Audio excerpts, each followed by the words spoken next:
गुरुग्राम में पहले बॉलीवुड के सिंगर, उसके बाद फाइनेंसर, फिर यूट्यूब के स्टार और अब गुरुग्राम में एक प्रॉपर्टी मार्केटिंग करने वाली कंपनी के दफ्तर पर ताबड़तोड़ फायरिंग करके दहशत किसने फैलाई।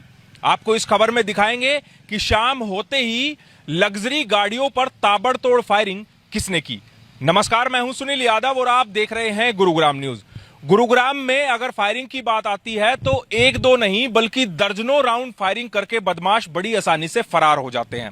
उसके बाद की जो किस्से हैं वो गुरुग्राम पुलिस उनको जोड़ती रह जाती है, लेकिन गुरुग्राम में सरेआम इस तरह से फायरिंग करके दहशत फैला दी जाती है कि आसपास के लोग हैरान हो जाते हैं कि आखिरकार गुरुग्राम में इस तरह की वारदातों को अंजाम कोई कैसे दे सकता है।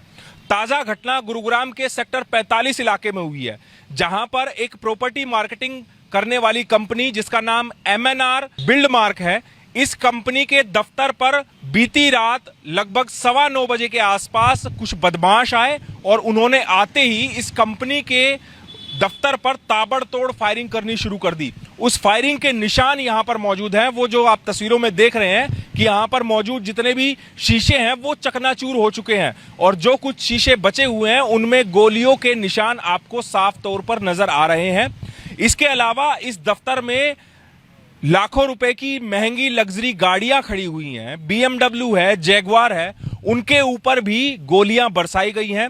जो यहां पर मौजूद लोग थे उनसे जब हमने पूछताछ की, उनसे जब जानकारी लेनी चाहिए तो उन्होंने हमें बताया कि रात तकरीबन 9:20 के आसपास 4 से 5 बदमाश आए जिन्होंने अपने चेहरे ढके हुए थे और वो तुरंत ही ये जो लोहे का दरवाजा है इसको फांद कर इस दफ्तर के अंदर चले गए और इस दफ्तर के अंदर जाते ही उन्होंने ताबड़तोड़ फायरिंग करनी शुरू कर दी, अंधाधुंध फायरिंग।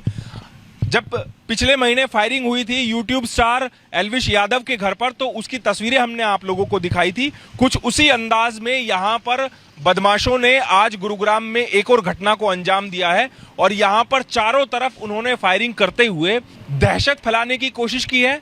जो जानकारी मिली है उसके मुताबिक जिस समय ये वारदात हुई उस समय इस दफ्तर के अंदर 3-4 जो केयरटेकर हैं वो यहां पर मौजूद थे। जब उन्होंने पटाखों की आवाज जैसे मानो सुनी हो, उसके बाद वो जब बाहर आए तो उन्हें अंदाजा हुआ कि ये तो गोलियां चल रही है और वो किसी तरह अपनी जान बचाकर दफ्तर के अंदर चले गए।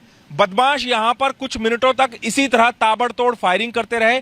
गुरुग्राम पुलिस जब मौके पर पहुंची है तो उनको 30 से ज्यादा गोलियों के खोल मिले हैं। अब आप एक बार हालात देख लीजिए, यहाँ दफ्तर के जो इतना आलीशान दफ्तर बनाया गया है, यहाँ पर लग्जरी गाड़ियां खड़ी हुई हैं, उनको बदमाशों ने नहीं बख्शा। और आप हिम्मत देखिए बदमाशों की कि सरेआम जो सड़क है millennium city centre metro station यहाँ से बिल्कुल नजदीक है, मात्र आधा किलोमीटर की दूरी पर है और यहाँ से जहां पर यह वारदात हुई है यहाँ से मात्र 1 किलोमीटर की दूरी पर गुरुग्राम पुलिस का सेक्टर 40 पुलिस स्टेशन है और सरेआम इस तरह से बदमाश आते हैं, एक कंपनी के दफ्तर में दरवाजा फांदकर अंदर घुसते हैं और उसके बाद ताबड़तोड़ फायरिंग करते हैं। सूत्रों से जानकारी यह भी मिली है जो हमलावर थे, 5 हमलावरों के हाथों में हथियार थे, सभी ताबड़तोड़ फायरिंग कर रहे थे। गनीमत यह रही कि जिस समय यह फायरिंग हुई उस समय कोई उस फायरिंग की चपेट में नहीं आया, किसी को कोई गोली नहीं लगी है। जैसे ही गुरुग्राम पुलिस को इस पूरी घटना की जानकारी दी गई उसके बाद न केवल गुरुग्राम के सेक्टर 40 पुलिस स्टेशन से बल्कि गुरुग्राम पुलिस की क्राइम टीमें भी मौके पर आई, पुलिस के आला अधिकारी मौके पर आए, फॉरेंसिक टीमों को मौके पर बुलाया गया और यहां से तमाम वो साक्ष्य जुटाए गए हैं ताकि जो हमलावर हैं उनको किसी तरह पकड़ा जा सके। अब इस कंपनी से जुड़े हुए जो लोग हैं वो भी यहां पर आए, लेकिन उन्होंने कैमरे के सामने आने से साफ इनकार कर दिया, कुछ भी बताने से इनकार कर दिया। लेकिन ऑफ द कैमरा जब हमारी उनसे बात हुई है तो उन्होंने जानकारी दी है कि मात्र 3 दिन पहले ही इस दफ्तर के CCTV कैमरे खराब हुए हैं। पहले ना कभी उनको धमकी आई, इस हमले के बाद भी अभी तक उनको किसी प्रकार की कोई चेतावनी, कोई धमकी नहीं आई है। इसके अलावा ना उनकी किसी से कोई रंजिश है क्योंकि ये एक प्रॉपर्टी मार्केटिंग कंपनी है। गुरुग्राम में, दिल्ली में, NCR में कहीं भी कोई प्रॉपर्टी होती है, उसकी कोई मार्केटिंग करनी होती है तो इस कंपनी के द्वारा उस प्रॉपर्टी की मार्केटिंग की जाती है और किसी से कोई रंजिश नहीं है, जैसी जानकारी यहां पर मौजूद लोगों ने दी है। लेकिन फिर भी इनके दफ्तर पर इस तरह का दहशत फैलाने के लिए किया गया हमला किस लिए हुआ, क्या उनकी मंशा थी, किसने हमला किया, ये सब बातें, इन सब बातों के बारे में जानने के लिए, इन सब सवालों के जवाब ढूंढने के लिए गुरुग्राम पुलिस की तमाम टीमें अब लग गई हैं। आरोपियों तक पहुंचने में। अब पुलिस का कहना है कि जल्द ही आरोपियों को पकड़ लिया जाएगा। घटना क्या हुई है उसके बारे में जांच की जा रही है। आपको पहले मैं बातें सुनवाता हूं। इस पूरे मामले के जांच करने के लिए आए सब इंस्पेक्टर बलजीत सिंह, उनका क्या कहना है। इन्फॉर्मेशन तो यही आई थी कि ब्लोम्स है ना जो होटल, इसके पास कोई फायरिंग हुई है। तो हम इस सूचना पे यहाँ पर पहुंचे थे। कितने राउंड फायरिंग हुए? काफ़ी हुए हैं, बाकी जांच चल रही है। कल सीन ऑफ क्राइम टीम मौके पे आई हुई है। किसी को लगी नहीं सर, किसी को हताहत होने की कोई। गुरुग्राम में जब इस तरह की वारदात होती है तो सवालिया निशान जरूर खड़े होते हैं कि आखिरकार बदमाशों के अंदर कानून का खौफ बिल्कुल खत्म हो गया है।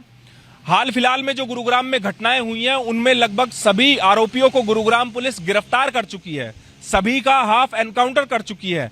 लेकिन बावजूद उसके गुरुग्राम में फिर उसी तरह की वारदात को दोहराना सवाल जरूर खड़े करती है। अब गेंद गुरुग्राम पुलिस के पाले में है कि कितना जल्द गुरुग्राम पुलिस इस केस को सुलझा पाती है, असली अपराधियों तक पहुंच पाती है कि आखिरकार यह हमला किस वजह से कराया गया, किसने कराया और हमला करने वाले कौन थे। इस खबर के बारे में आप हमें अपनी राय कमेंट करके जरूर दीजिएगा। साथ ही साथ आप इस खबर को जरूर शेयर कीजिएगा ताकि सभी लोगों तक सही जानकारी सही समय पर पहुंच पाए। मेरे सहयोगी मन्नू मेहता के साथ मैं सुनील यादव, गुरुग्राम न्यूज।